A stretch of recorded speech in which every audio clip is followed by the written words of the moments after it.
Okay, one more time. All right. I'm April Margulies. And I'm Christopher Tompkins. And you're on the line with the Hype Busters. Welcome. Ready for some real talk on strategic communication? You're in the right place.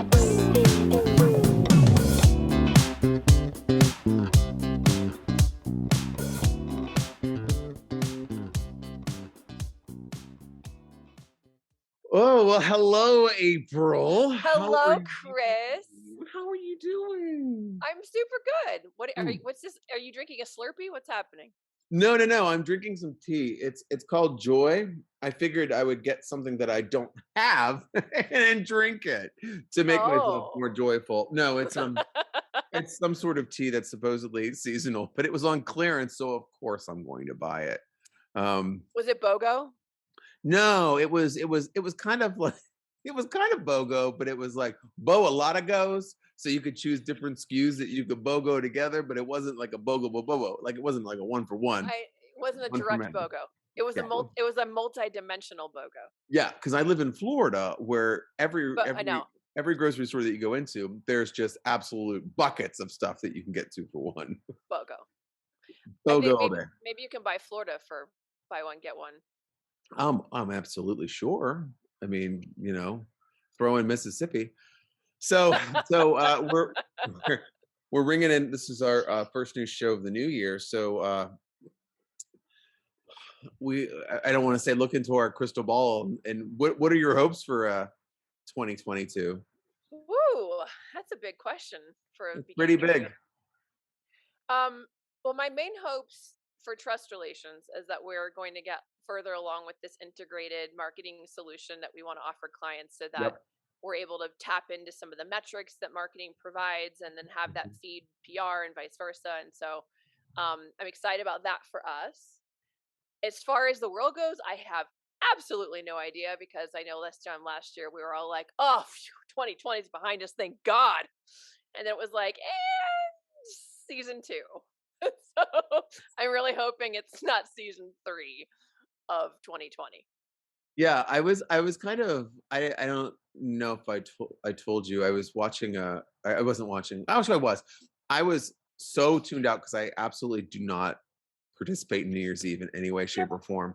But I was watching actually a really good show, Only Murders in the Building. It's on Hulu. It's Steve Martin Short. It's really good. It's based off of a podcast. I saw part of that. Yeah, really good. So anyway, I got sucked in and I was watching it, and I looked at the clock and I was like, oh wait, hold on a second. It's 20 to 12. I should probably be watching what's happening in like in the world right now. So I turned it on. Nothing. Absolutely stinking nothing. Every channel was absolutely just talking. No acts, no stars, no anything. And I was like, did I miss it or what? And then it was just like, okay, we're doing the countdown now. And I'm like, what? Like, what's happening? And so anyway, my mom called and I said, so she texted me and she said, hey, Happy New Year. We're going to bed now.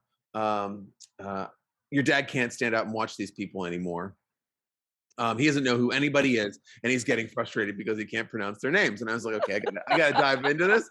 So I dived into this. My mom was just like, oh, your dad just couldn't understand one of them. What was his name? Dale, what was his name? And he's like, and my mom said, oh, Little Nas Kiss. It's Little Nas Kiss. I was like, holy shit, that is such a winner, Mom. I said, I'm going to tell everybody, and I'm probably going to talk about that on Hype Busters. She's like, go ahead. I know that you guys are award-winning podcasts that are streaming internationally to every continent that's available. But oh my God. Holy crap. So anyway, what do I think for this new year? Nobody asked. Here I come.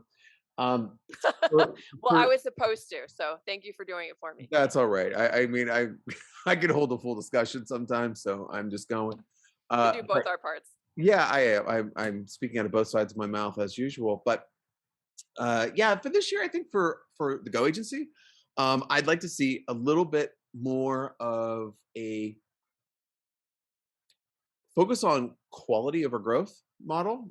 I think that's where I'm really going to focus a lot of our efforts. So I'd like to see more quality clients, more quality campaigns, and more quality work. I think that's what I really want to focus on. And with 2020, it kind of spun us out, and we were kind of thinking like, oh gosh, what are we going to do, and how are we going to keep going? And now we understand how we're going to sustain ourselves. So it's just how to Hmm. make things even better. And I think that reinforcement is going to help us like recalibrate and be stronger. Which is I'm already seeing it, so I know it's hopeful for the world. I mean, the 2020 was a dumpster fire. Like 2021 was like a Trash pile of can garbage fire. set on fire. Yeah. And then this is kind of like maybe 2022 is gonna be like dog shit lit on fire at your doorstep. I mean, maybe that's kind of the scale. We're scaling Okay. back a little bit. All right. Um, I still think it's gonna be wrong. Very optimistic. I think it's gonna be wrought with issues. I think in my area, like not looking at this like the world in terms of the political social world, looking at in terms of digital, I think it's going to be really exciting, but I think it's going to be really terrifying for a lot of people. I think a lot of Hmm. businesses will be scared about the advancements and how fast they start happening. Um, I mean, with metaverse is coming. Get involved in metaverse. It's coming. It's coming. It's coming. It's going to be coming. The just by looking at the news cycle, Hmm. certain things are dropping out of marketing discussion, and certain things are being added in at such a high level that I kind of feel that's going to get pretty weighty and pretty heavy pretty quick. So Hmm. strap in, marketers. It's going to be one freaking interesting year for y'all. it, it's kind of time. Like, what was I talking to somebody the other day, and they were like, "It's so much change. Like, how are you going to deal with it?" And I was like, "Find your safe space and find the place where you can reset, and then reset as often as you need to, because you're going to be going into the office and thinking like, yeah, I got an easy day." And then 14 platforms are going to update and screw up all your campaigns. So be ready for it, people. You heard it here first. So that's my Wait, big prediction. what accent was that? That was a pan Western European. I don't know. I don't know. I'm not Came out of singling out nowhere. anyone. I'm equal opportunity. I just grabbed a bunch and put them together. So funny. Um, Yeah, I don't think there's any really big PR trends happening aside from the fact that the credibility of the media is still hanging in the balance and sort of it's not going great places. Which yeah, actually is a great segue to a news story that I found, like Glenn Greenwald, who I know has gotten very much labeled now as sort of a controversial figure. yeah. Probably Chris, he was the guy that Edward Snowden actually was first reported, all of that information Oh yeah. to in that Hong Kong hotel room, and he was part of those, the documentary and blah Mhm. blah blah. So he's known as a guy who's a former lawyer, and he's known as being a journalist who has a lot of integrity and was willing to report on things that put his life at jeopardy, right? And so, Yeah. um, some people think he's continued to have that kind of integrity and this ironclad, sort of commitment to objective journalism and true journalism and reporting the facts and things. Other people feel because now he's equal opportunity in terms of his analysis of things that are happening with government officials and presidents and parties and things that are not that he doesn't think are right from a civil liberties perspective. You may also know Chris. He's a gay man who now lives in Brazil with his partner or husband. I actually don't know if they're married, but anyway, I so don't. he's like April. One like one very. misconception. One misconception. All gay men don't know all. Okay. I just wanted to let you know. It's kind of like it's like, hey, hey, hey, hey. You know Oh, this you're from guy. Iowa. Do you know Fred Johnson? Like, um, yeah, no, no, that was not what I was implying. But anyway, so he's like, he's been a civil liberties guy for like as long as anybody can say, but Yeah. because that now is, if he sees things that the left is doing that are violating civil liberties, he reports on them. So he's now gotten a reputation as being somebody whose dissent from, being a Yep. good journalist into madness because he's not going along with the party line Right. where certain people think it needs to be gone along with. So that's my particular take on it. I'm sure a lot of people would even disagree with the way that I'm positioning it. But at any rate, for those of you who think he has his integrity intact, I actually found this article quite interesting. So he wrote about how NBC is now using an ex FBI official, Yeah. um, Frank Fagluzzi, to Hey, urge Frank! Fagluzzi, uh, and It's he's like I'm in Italy talking to is you. it? Oh, good. It I'm so is. It glad. is. God. Sorry, my Okay. homemade pasta's over here. So, That's racist. um,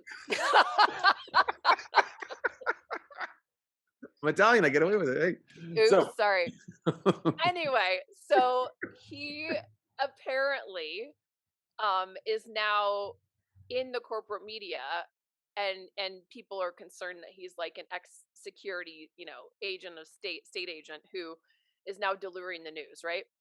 Which is actually something he points out has been done a lot in late mm, in recent years. So, okay, among the top security state officials over the last 2 decades who've been hired to become news correspondents, journalists, whatever, right? yeah, News yeah. deliverers for major corporate networks include former CIA Director John Brennan, who's now with NBC, former Director of National Intelligence James Clapper, who's with CNN, former Mhm. Assistant FBI Director Frank Fagluzzi, who's with NBC. Hey. I had to do that. And then former Homeland Security Advisor Fran Townsend, also with CNN, and disgraced former FBI Deputy Director Andrew McCabe, also with CNN, former NSA and CIA Director Michael Hayden, who's also with CNN, and then countless others. So that's just like the beginning of the list. So what's obviously dangerous and interesting about this is that if I don't know how much people trust the CIA to start with, Mm, because are they for America, or are they just kind of making sure that deals are happening behind the scenes with other countries and mm, we're doing horrible things with each other and to each other without anyone's knowledge? So if they're going from that to reporting the news, and in some cases even reporting on things that they were previously involved with maybe like 2 months ago, it's like very problematic in terms of how much people are going to be prone to trust the media, right? Because is then the media, corporate media, being run by former, state agents who have a hand or an interest in what they used to do? Or, I mean, it's like in Homeland, right? Did you ever watch that? It's like, is she ever really apart from the CIA, or is she just kind of always part of the CIA even when she's not officially in the CIA? So it's like, so it's an interesting article. It's way too involved and long to get into, for the sake of the podcast. I think it would make people's eyes cross, because even reading it is pretty heavy, but I right. highly recommend checking it out. The title of it is NBC News uses ex-FBI official Frank Fagluzzi to urge Assange's extradition, hiding his key role. And the main criticism he starts with before he gets into the context is that basically this an MSNBC article recently came out that was urging the prosecution and extradition of Julian Assange, claiming that the WikiLeaks founder will finally provide the long elusive proof that Donald Trump criminally conspired with Russia. But then he goes into all of the facts behind, that the government never even interviewed him, and there were so it's a very interesting look at it. And I think his main concern also is just that the media is advocating for, the loss of freedom of of Julian Assange, who's a journalist in his mind and should be upheld for, revealing the truth, which I'm sure as somebody like him, he can imagine being in his position someday, right? Because he Oh could have yeah. easily been in a similar predicament as What's Assange. interesting about the article, though, is it doesn't talk about the major moves that Fox News is doing with hiring people. They've decided to not choose anybody in the government, and they're going after actors and actresses from their canceled shows from the '90s. So actually, they've enlisted the cast of Herman's Head. Do you remember that show? Stop. Are you serious? Herman's Head. Yeah, they're I do not remember this show. Herman's Head was a big hit. It was a breakout hit, if you will. And lots of the other they've actually done Nat from the Peach Pit on 90210. He's going to be doing lots of the consumer coverage. There's lots of interest. I'm totally lying, obviously. No, I mean, but it's just interesting. I'm looking at that list, and it's kind of like they're not. It's all fairly left wing, where Yeah. they're going. So it's Oh kind of yeah. Oh yeah. No, it's very interesting. I mean, it's yeah. I think it unfortunately for the sake of the credibility of the media, for whether you agree with Glenn Greenwald or think he's gone to hell in a handbasket or whatever, right?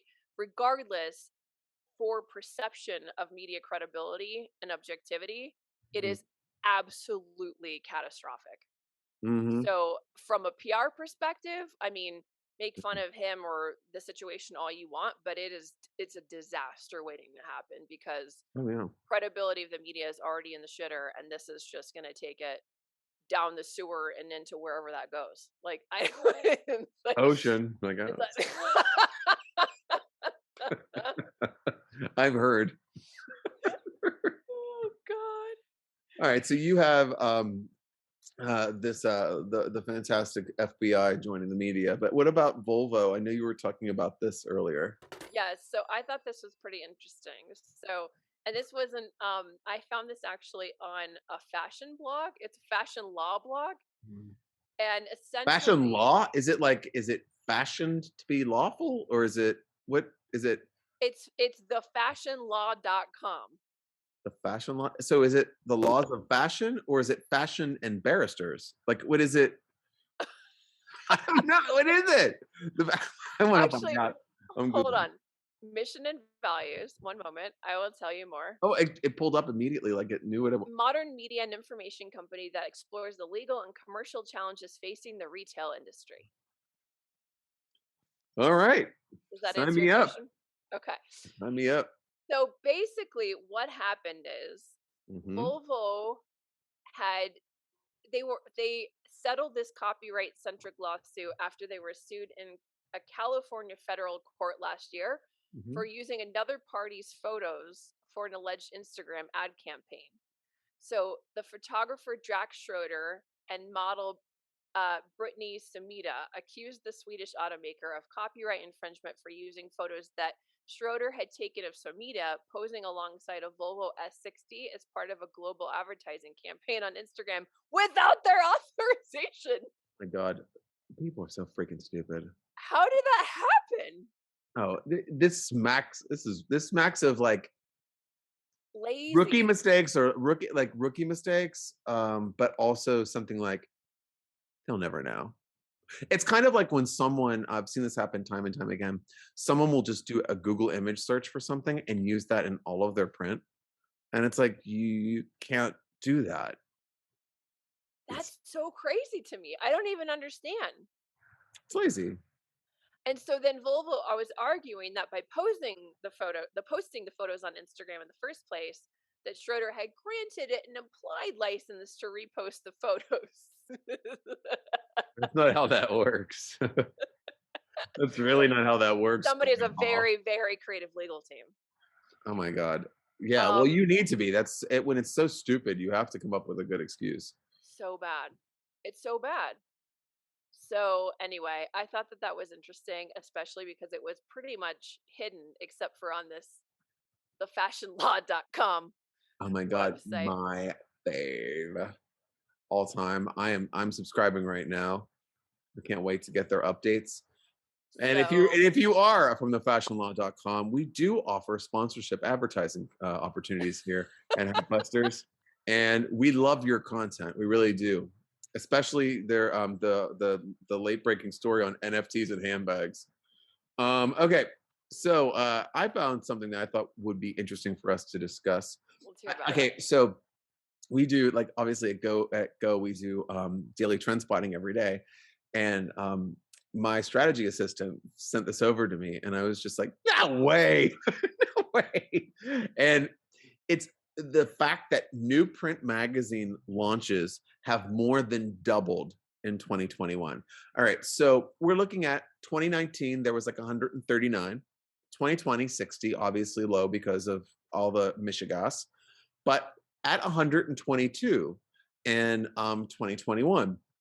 Now, April, I know this wasn't a surprise to you because you are a subscriber to the quarterly, bi-monthly Ms. Heel magazine that launched in 2021. Or was it the In Pickleball quarterly that I you I had subscribe subscribed to to? that. Yeah, it's that. Okay, yeah. Well, if you have some time later, I'll forward you my my column in Crankshaft. Also, mother, Um, crankshaft. Wait, that is really a thing. Oh my yeah, god. And then I also liked mother tongue. yeah. Mother Tongue is also it's also a really big hitting title because I just wrote a big expose on People Royals magazine that just basically takes some words and puts it together and has a title. Okay, if you are publishers of these magazines, again, we Subs- do offer sponsorship opportunities here at Nightbusters. Please reach out.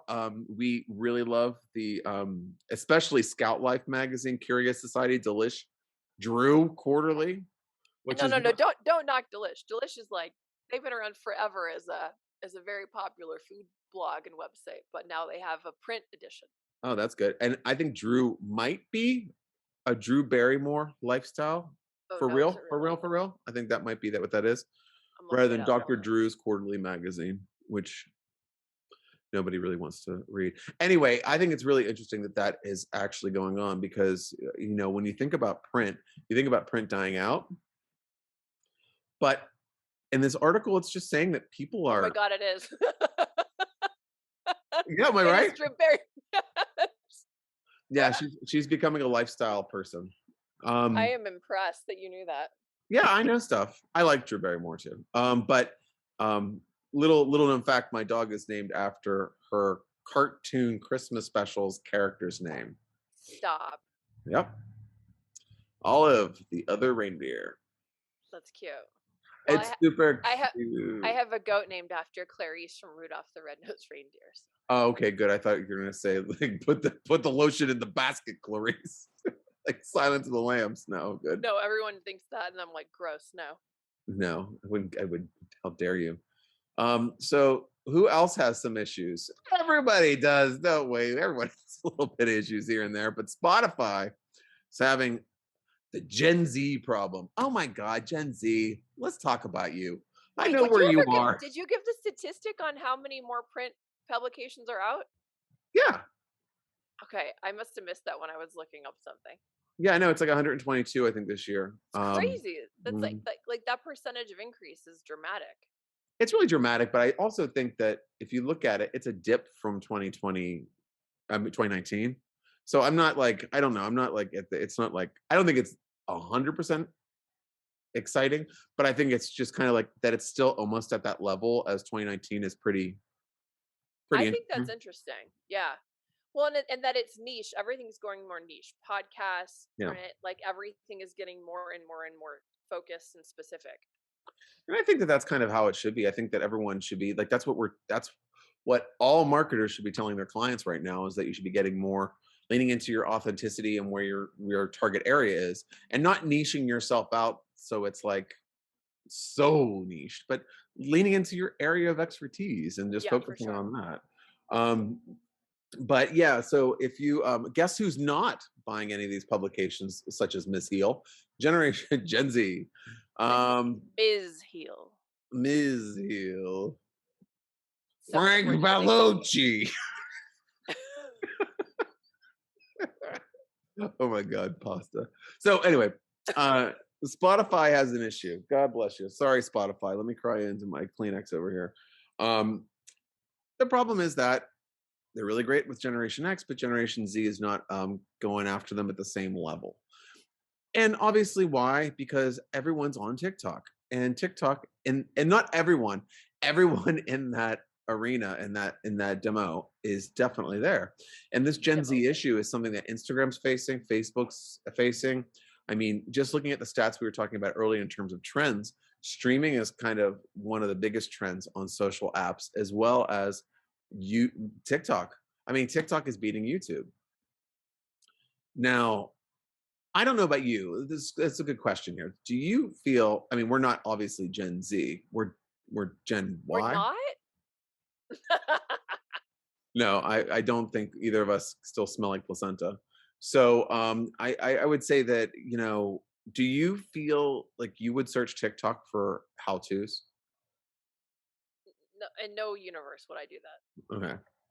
Yeah, I wouldn't either. I would go down a rabbit hole, but I also find that I have to look through so much information all day long that I find TikTok a lot of work. I actually don't even have. I took TikTok off my phone because I was worried about getting spied on by China. So My God.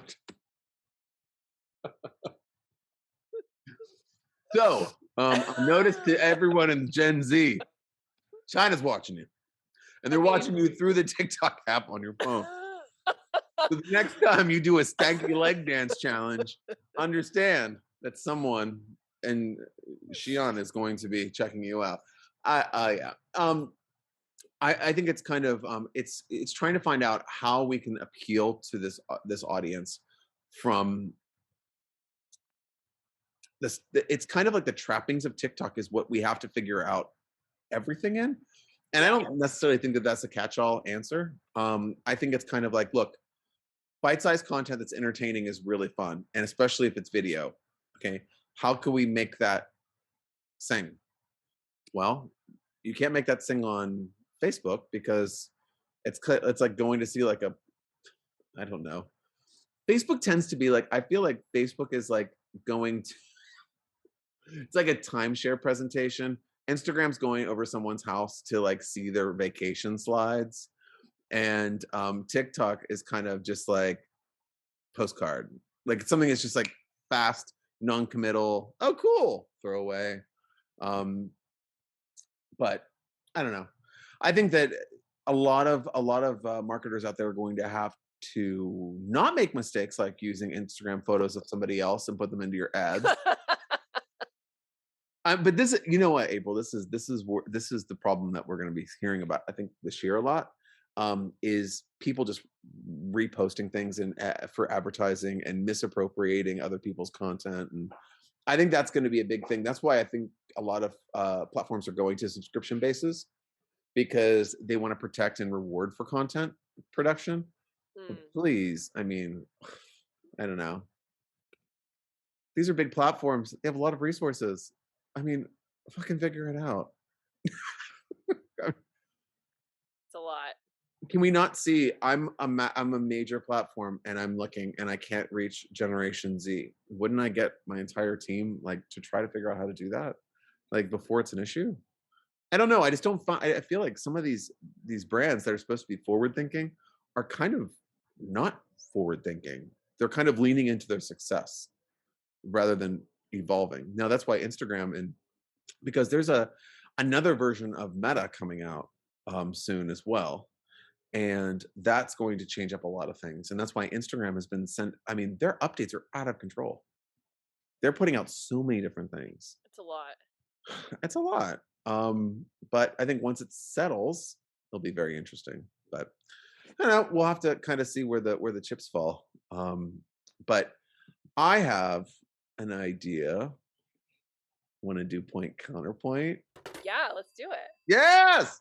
So Oh let's. wow, that was very enthusiastic. I am Frank. All right, introduce it with only in an Italian accent, please, since you've made fun of me. Hey, I'm April Margulies, and I is the point and the counterpoint. So point counterpoint. Okay, so this is the segment where uh both of us have different takes on one topic. One is generally righter than the other, but we'll leave that up to you. Again, if you are one of the publications that released in 2021, we do accept sponsorships. So you can get in touch with us via the Hypebusters channels. So please get in touch with us, and you can pay us to promote you. So, point counterpoint. Really interesting article that I read by Dennis Francis. He writes on medium.com, and he wrote an article about AI taking over content marketing and how he's ready for the revolution. So, good old DF's article is all about how phenomenal AI is for content writing and how it's going to revolutionize how people are going to create content and produce it and have it engage with their audience, and how content is an issue that many of us face, and AI is just going to rip that problem right off of our plates, and just deliver us a tasty steak. So, what do you think about this, April? What do you think about I mean, robots writing for us? I would say in theory, sure, but I don't think that Dennis Francis, who wrote the article, has read any of the AI produced content because it is awful. Either that Sorry, or Dennis. sorry, Dennis. I mean, it is terrible. I mean, because his Yeah. writing isn't terrible. His writing is normal. It sounds like a person. Yeah, he's not using AI. But when you read an AI article, I've read them and it's like, is this English? It's English. Like, what is it saying? Like, the continuity is not there. The through point of the points are not coming. Like, they're not actually being delivered. It's a mess. It's like all bunch of sentences strung together that should, in theory, make sense, but look like somebody that doesn't really speak English wrote it, even though the Yes. English is proper. It's like, what the hell am I reading? And why did you do this to me? Makes your brain Mhm. want to explode. Yeah, it's definitely a challenging read. I've tried it many times just to kind of see if it would be something that would be useful at all. And I found very similar. I feel like there's no through line um to the narrative that when the content's being written, especially if it's long or even short. Short content's the worst. Longer content's a little bit better because you're so fatigued by the second paragraph that you don't really care what you're reading anymore. Honestly, one Oh, paragraph of that stuff is all I can really handle. It's like, it's too much. and I've had a lot of writers that I've worked with in the past from other countries who, English isn't their first language, Yeah. and it has a slightly similar feeling of like, okay, this isn't your first language, but anybody from the Philippines that writes English is Yeah. still going to sound like it's still somebody who understands language and not like a computer that is putting together words in a proper format with no context. Like, that's Yeah. I and so okay, so your point is that you it sucks. I mean, I like it in theory, right? If we could use this in the future, great, but what I've seen so far is not super promising. Yeah, I have like a my I agree that it's good for the future, but right now, how can you apply it? I think that there are AI platforms that if you spend enough money, you get a more sophisticated machine in AI. So you get more, it's better and it's stronger. But the ones that are kind of out there right now on a subscription base, it's still pricey. Um, Yeah. I found that short form content can be a little bit of a struggle unless you really spend the time on hacking the algorithm as to how the AI works. So, if you have the time to do that, it's much like, hey, I could do a search um, uh, on Google for this, but if I use these codes and these kind of different ways of doing the search, I'll get the perfect result. It's kind of like, why don't I just pull up 1,000 results and I'll just scroll through them?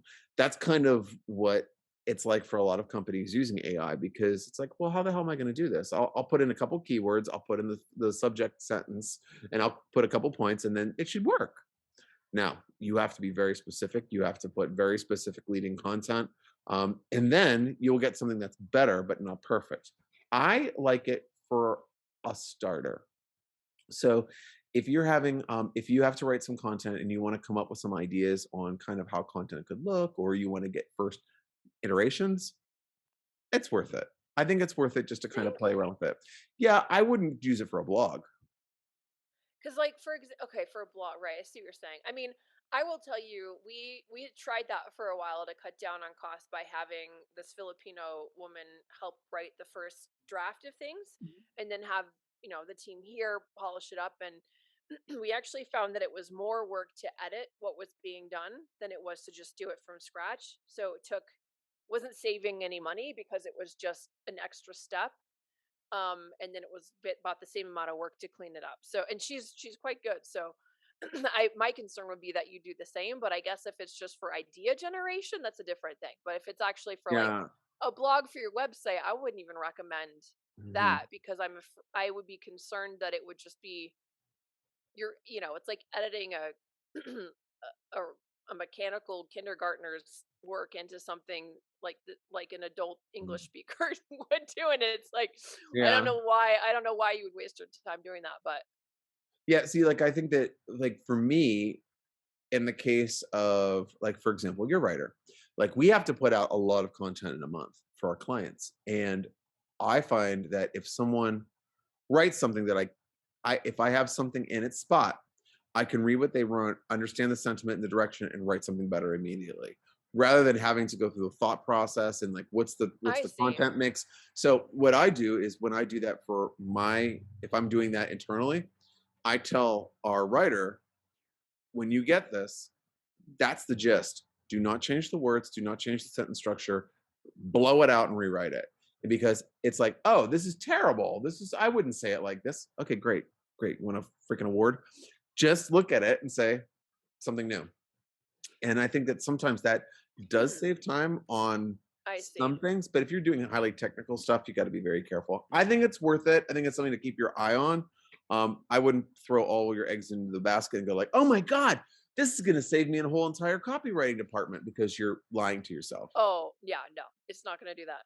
You're lying If to it yourself. does that, it's gonna tank your marketing team if you do that. Oh my god, everyone's going to be so upset with you. Um, so okay, so that's our point and counterpoint. I hope everybody enjoyed that. We like to do that weekly on Hype Busters. So join us on our next episode or on demand to see what else we've busted in Are you point and counterpoint. Chris, are you ready for the next your favorite cash or trash? Cash or trash? I think we're ready for it. Let's do it. I think it's gonna be Okay. fun today. So Inc. magazine put together the six weirdest advertising campaigns and PR stunts of 2021, Exciting. and they are awesome. So the first one is Mm.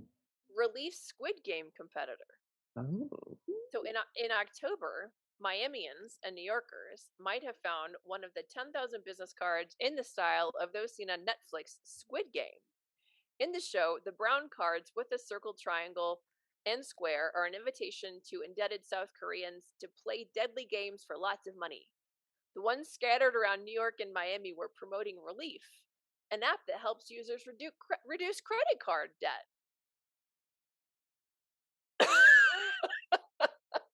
I wasn't prepared for credit card debt. I Holy don't hell, man. I don't Jeez. think anyone was. Oh my god. Everybody enjoy that. Okay. That was amazing. What do you think? I I like this. Whatever. Also, they didn't partner with Netflix for this stunt, nor Oh. did they explicitly mention Squid Game. Oh, okay. Now we're in issues. But the design is instantly recognizable to even casual viewers of the gory hit series. And it was tucked under the windshield wipers and into door frames. And then the backside of the business cards made the connection clear. But then it said, "There's a better way to get out of debt In a world.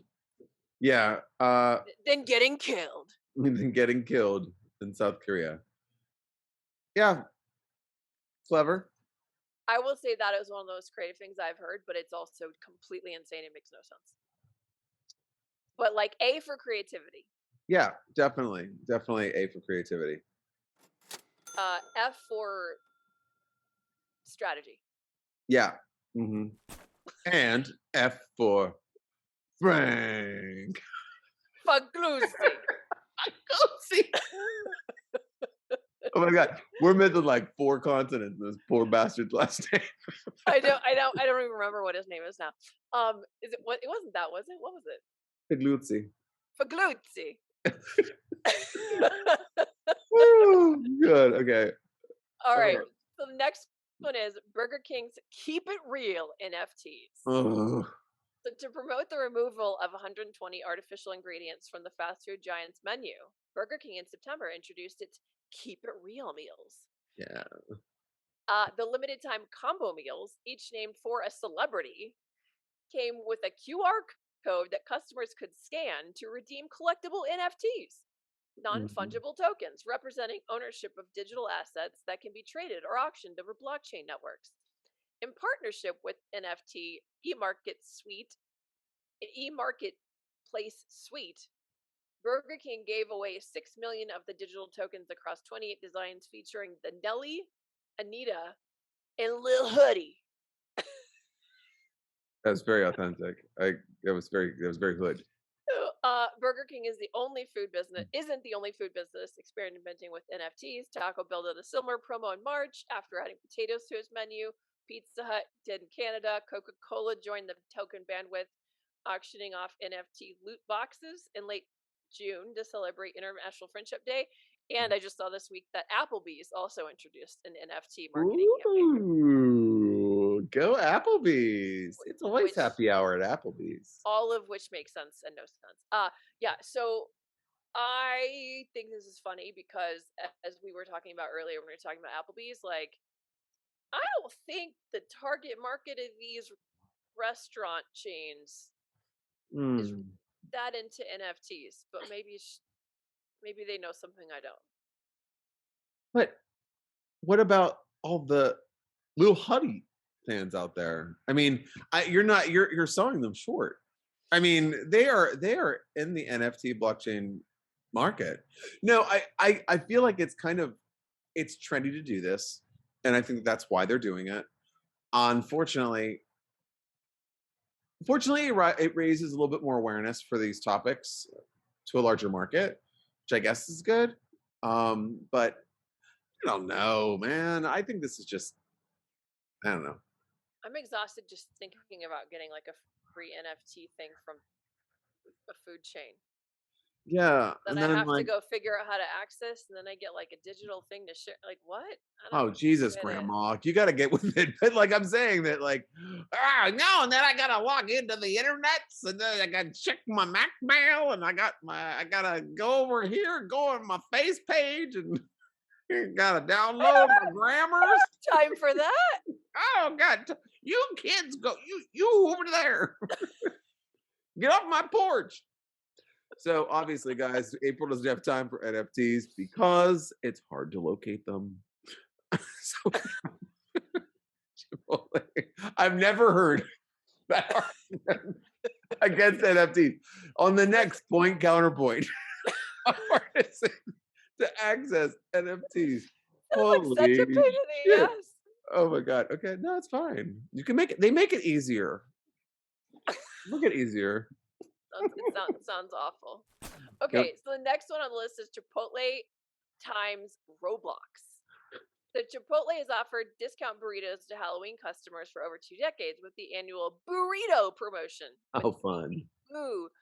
And this year, the fast casual chain tried something different. It partnered with the online multiplayer game Roblox and Mm-hmm. invited the public to experience burrito in the metaverse for the first time.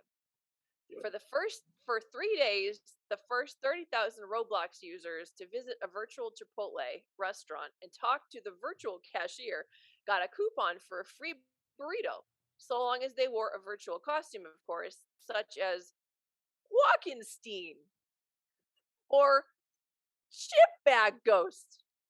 The site crashed one day into the promotion, but Roblox insisted the outage was unrelated. You better watch out for Quackenstein. Is the brother of Frankenstein? Shit, April. Oh, here comes old Quackenstein. Why that's so yeah, we got the I personally I don't think that I think the site crashing one day in promotions, but I guess problem here. I think this is all good all day. Really? I like this. I like the idea that they're trying to get people into an established. It's an established thing, so they're getting people into something they already recognize. Roblox is an absolute major thing with a specific audience. And they know how to do this. So I think they would actually, if it didn't go down, this would have Yeah, been a real big win, and they would have done it again. But they'll probably do it again. But I mean, I think this is good. I don't mind this one at all. it's interesting. Okay, yeah, I Roblox don't dislike users it. are like really serious. I mean, it's a thing. Okay, see, I don't know that much about it. But I really like the burrito promotion. You do? We'll Yeah. have to get you one next Oh, October. I hate Halloween. No, so no thanks. Oh, so okay, what are we gonna call it? That you'll eat it? A pumpkin I spice can't eat a burrito? burrito anyway. I'm gluten free. Oh, okay. Then I'll just I'll send you a banana. Sorry. No, it's fine. I wasn't sending you one anyway. So funny because a friend of mine, I was just complimenting him on what a good cook he was. He's like, "Why do you care? You can't eat anything anyway." Not wrong. I was like, "Oh, okay, that's fair." Okay, Samuel Adams vaccine PSA number 4. Hmm. You already made a face. Yeah, I've This seen year, it. this year's coronavirus vaccine rollout has made the use of mascots, influencer partnerships, and corporate endorsements to convince unvaccinated Americans to get their shots. So, in April, Boston Beer Company's flagship brand Samuel Adams stepped up to do its part with a 30-second spot titled, "Your Cousin from Boston Gets Vaccinated." In the short PSA, a Boston man reveals that he reveals in his "I got vaccinated" pin. Oh, sorry, I said that wrong. Revels. In the short PSA, a Boston man revels in his "I got vaccinated" pin and enjoys drinking Samuel Adams beer indoors with friends. Then he wakes up from the dream sequence on the floor of the vaccination clinic, having dropped his pants and fainted at the sight of a needle. As the logos roll, what? I didn't see this, obviously. As the logos roll, he breezily reassures people waiting in line for the vaccinations that there's nothing to worry about under the tagline, "Don't miss your shot." Yeah, that's pretty lame. I mean, it's kind of like it's definitely walking the line of when you see how they do it, you don't necessarily believe it's real. His Yeah. beer with friends indoors scene. So when they shoot to when it's not like as big of a reveal as it needs to be, if that makes sense. So Yeah. it's not like oh my god, he's actually passed out. It was kind of like, oh yeah, okay. But then the thing that I was fine with it, but he's like, if we're getting our shot and you're laying on the floor of a clinic, With your um, pants down? with your pants down, you're gonna get COVID somewhere. I don't know. I mean, I don't know. I But mean, it wasn't like full ass out. He wasn't like was Winnie the he Poohing it. I mean, but he was like, also, why dropping his pants? I mean, that's what you like, that's getting like a shot of like cortisol in your butt, but like maybe, what yeah, else in what other universe do you get a shot in the butt? I had a technically shot in the butt when arm. I had my only shot in the butt happened in Mexico because I got Oh stuck my like god, story time. Every I got story. One day in Tijuana, I got a shot in my butt. Go for it. Tell me the story. What the I was 13. I swam through an entire school of itty bitty jellyfish that were this big. They were all like okay. dollar size. And I had 52 stings all over my body, like everywhere. Holy shit. And I had a terrible reaction to it. And we had to go to the doctor in Mexico because what else are you going to do, right? Yeah, you need to go You're in somewhere. Yeah. Mexico. And I had to get a shot of cortisol in my ass to reverse the allergic reaction. I spent the entire week inside because I couldn't be in the sun. It made it worse. I had to spend the entire thing inside watching television in the hotel room. Oh my god, eating burritos that were making you ill. Yeah. Well, I didn't know I was gluten free. I didn't know I Burritos. was gluten free then. Oh It all man. comes full circle. Yeah. Wow. Is that crazy? Well, you know what? I think that Sam Adams could take a page out of your book and understand that that would have been a better ad. A young Getting co- innocent. go getting getting COVID in Mexico on vacation and spending the entire vacation in a No, quarantine cell. no, no. Just screw the whole COVID thing, and just do your Oh, jellyfish like cortisone shot. I think that would have been better, and it'd be like party naked, or I don't know. Get a better tagline. all right. I also don't. Yeah, I don't fully understand uh corporations getting involved in PSAs like that, but that's a whole other issue. It's a Okay, beer so company I know, like, what? or It's like whatever. stay in your lane. Like, do what you do best. Like, just like butt out. Okay, number 5, the 850-pound edible. Oy vey. To celebrate National Chocolate Brownie Day this December, Massachusetts-based cannabis company MariMed Inc. unveiled an improbably huge, record-setting 850-pound marijuana brownie. The 3-foot by 3-foot brownie shattered the record previously held by Something Sweet Bake Shop 234-pound pot-free contender. The stunt kicked off MariMed's new line of Bubby's Baked edibles and use up to 3 pounds of salt, 212 pounds of butter, and more than 1,300 eggs and 20,000 milligrams of THC. Ugh, yikes. A standard dose is 10 milligrams, by the way. A spokesperson told the AP that the brownie will be ultimately sold to a medical marijuana patient in Middleborough, although the purchase price was still up for consideration.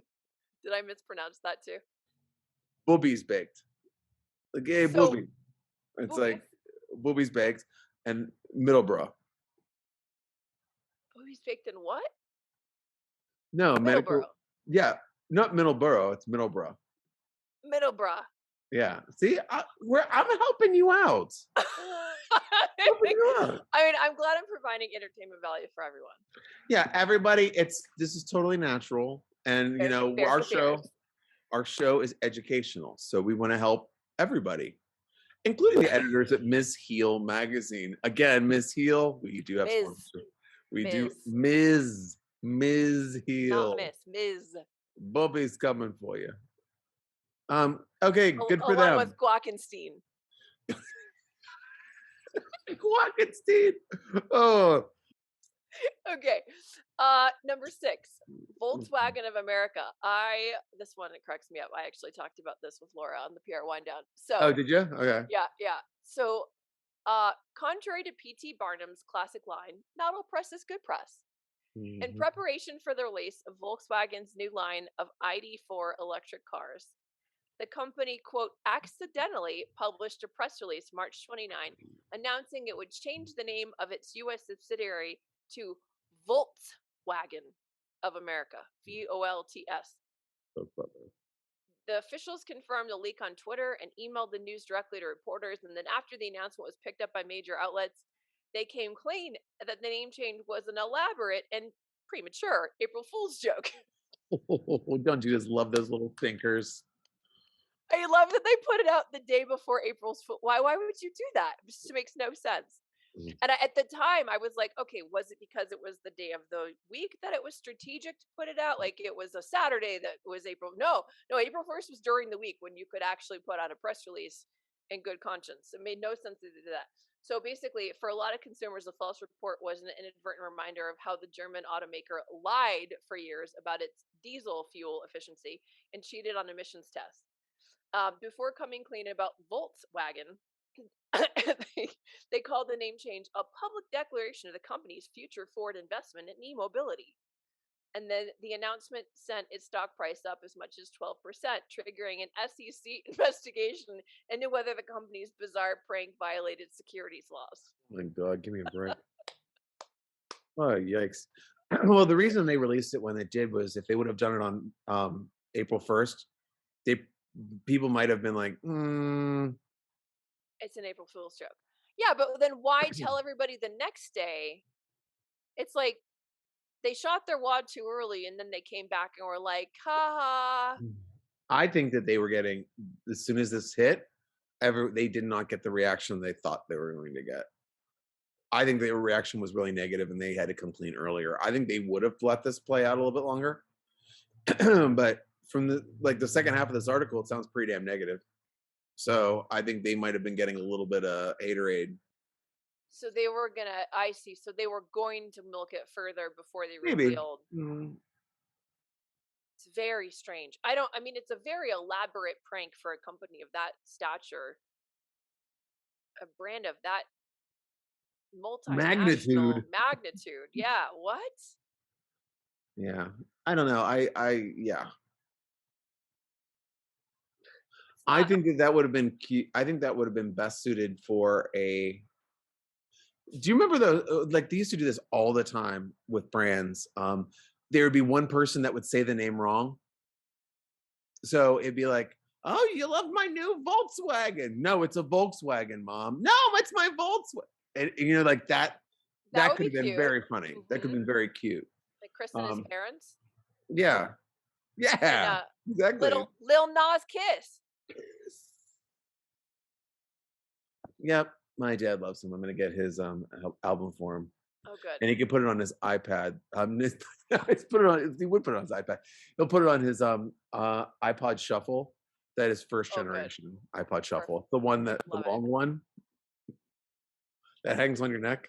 And then you're gonna send him some NFTs from Burger King. Oh my god, I'm sending him all the NFTs. He's like, "Oh my god, where's my non-fungible tokens, Chris?" I'm like, "Dad, chill. What do you think about Call Me by My Name?" He's rocking out the gym to Little Nas Kiss. Oh my god. So which of these are is your favorite in terms of well, we know which one you think was best. Which one is your favorite in terms of hilarity? Hilarity, I would say I think Samuel Adams would probably be the most hilarious because I think it's like absolutely laughable. Like Okay. it's poorly executed. It doesn't really, I mean, it's funny, but it's funny like college humor, poorly executed. It's like National Lampoon, but like not done right. But Sam Adams is that brand. I mean, I don't think Sam Adams really equates to super with it or cool. No, it's true.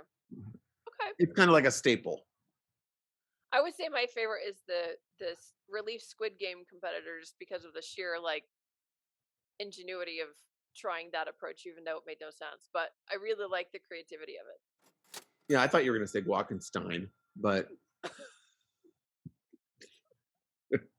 No, it's a don't write in. Guakenstein. Don't write in Guakenstein. I mean, I didn't call you that. Steen. Guakenstein. Guakenstein. Oh my gosh. Okay, so we have another little tidbit for you. We have our phenomenal, fantastic Just the Tip segment. Just the tip, please. So the one thing that I was talking about earlier about Instagram sharing lots of things, a whole shaft of ideas they've been putting forth on their platform. And for this Just the Tip segment, one of the things that's coming out, I think, is going to be phenomenal for lives. And so far with Instagram lives, when you're utilizing them, it's kind of like an interview segment. It's kind of nah.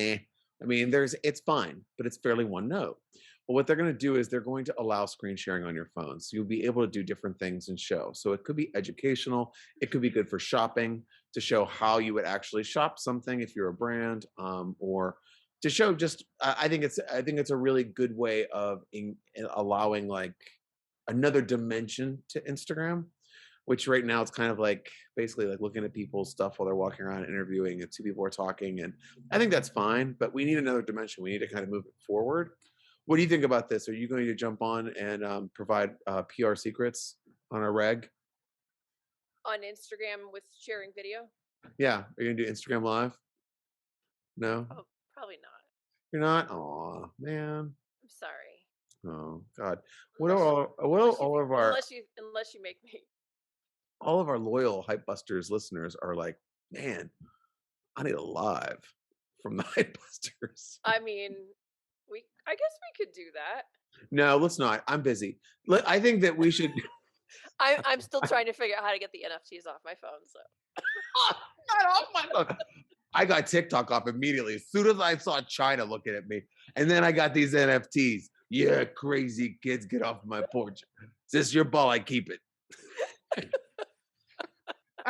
Oh my God! Holy hell! When did we get so old?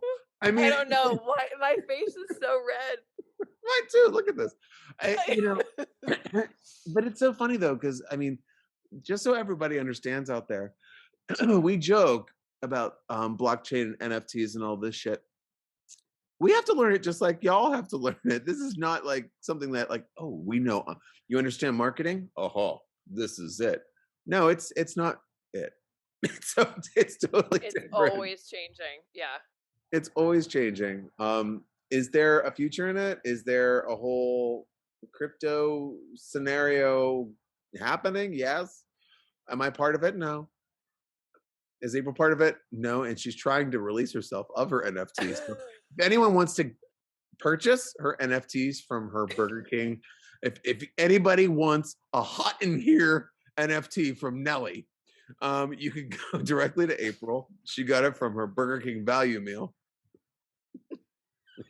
If you want a little chubby or it's a little huddy. You want a little huddy. My dad has that one, and he's listening to that currently. It's actually replaced Megan Thee Stallion on his playlist. Barry Manilow. Yeah, little huddy. Okay. Kiss. I like it. Excellent. Well, I think we've had a pretty interesting ride today. We broke some stories. We mispronounced some names. We angered many cultures, many people. It's all in good fun. But you know, when you need your hypes busted, we're ready to bust them. All right. Should we close it up? I hope so. Close up the shop. Okay.